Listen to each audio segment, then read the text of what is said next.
جناب فرید مصطفیٰ صاحب میں دسرت ہے، انہوں نے بہت احتیاط سے اختصار سے کام لیا۔ آئیے میں اسی کے ساتھ گزارش کر رہا ہوں جناب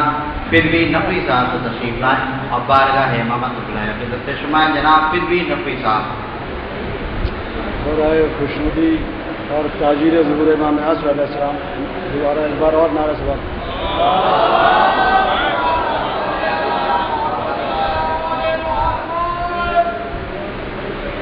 میں محفل میں تبرا پڑھ رہا تھا، میں محفل میں تبرا پڑھ رہا تھا،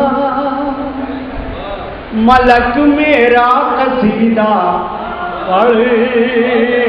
رہا تھا، ملک میرا قصیدہ پڑھ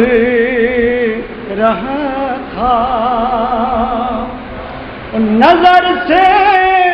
نقطۂ بات پڑھ رہا تھا کہ میں قرآن پورا پڑھ رہا تھا، کہ میں قرآن پورا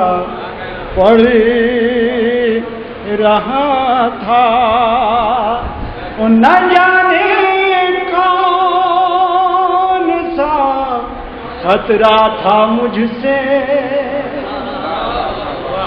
منافق میرا چہرہ پڑھ رہا تھا، منافق میرا چہرہ پڑھ رہا تھا، رجب کی 13ویں کو لب کھلے تھے، کتاب نور کعبہ پڑھ رہا تھا۔ نعرہ صلوات بلند فرمایا حضرات۔ رجب کی 13ویں کو لب کھلے تھے، کتاب نور کعبہ پڑھ رہا تھا، اس سقیفہ میں غدیرے ان کا منکر اندھیرے کو اجالا پڑھ رہا تھا، اندھیرے کو اجالا پڑھ رہا تھا، منافق کے لبوں پر تہنیت تھی، مگر دل اس کا نوحہ پڑھ رہا تھا، منافق کے لبوں پر تہنیت تھی، مگر دل اس کا نوحہ پڑھ رہا تھا، او علی کا وار چل کر اور رک کر ہر ایک دشمن کا شجرہ پڑھ رہا تھا، ہر ایک دشمن کا شجرہ پڑھ رہا تھا، او قلم کاغذ نہ دے کر بھی صحابی پیمبر کا نوشتہ پڑھ رہا تھا،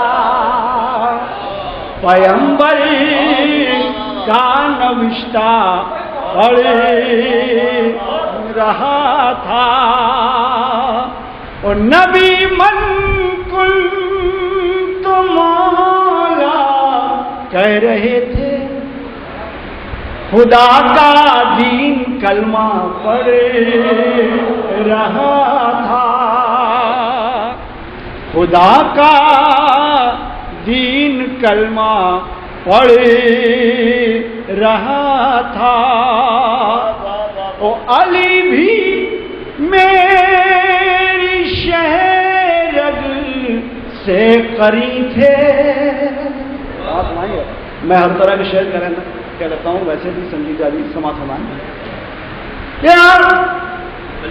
علی بھی میری شہرگ سے قری تھے، میں جب تسبیح زہرا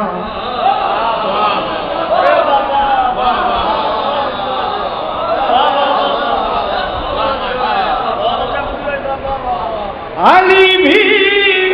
میری شہرگ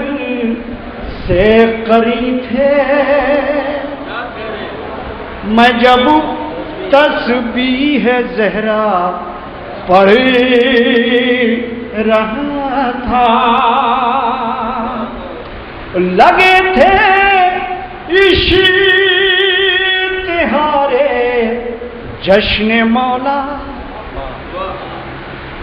ادب سے ہر فرشتہ پڑھ رہا تھا، اور میں اس کو لکھ رہا تھا، دل کی باتیں وہ پردے سے عریضہ پڑھ رہا تھا، وہ پردے سے عریضہ پڑھ رہا تھا۔ آخری شعر کہ خط شمشیر میں موتیں لکھی تھیں، خط شمشیر میں موتیں لکھی تھیں، جبھی رک کر رسالہ پڑھ رہا تھا، خط شمشیر میں موتیں لکھی تھیں، جبھی رک کر رسالہ پڑھ رہا تھا، او تھے میکائیل یا جبریل فدوی، علی کا کون صحرا پڑھ رہا تھا۔